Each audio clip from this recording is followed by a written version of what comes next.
تم بفضل الله ومنه إتمام عمل الشلال في بيت الأخ إبراهيم أبو حسين اللهيبي، وكانت المواد من الأخ المبدع ماريو السباك. احنا جدا نشكرك على هذه الشلالات الممتازة والله يا أخ ماريو.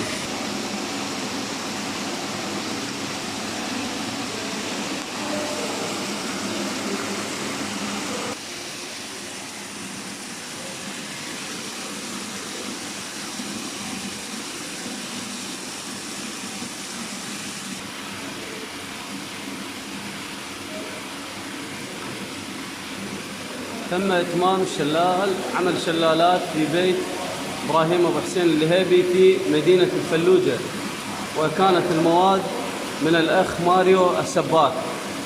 احنا جدا نشكرك أستاذ ماريو على مساعدتك بإرسالهم بالوقت المحدد. للأمانة يا أستاذ ماريو بس حاضرناه مباشر جابهم. احنا جدا جدا نشكرك أستاذ ماريو.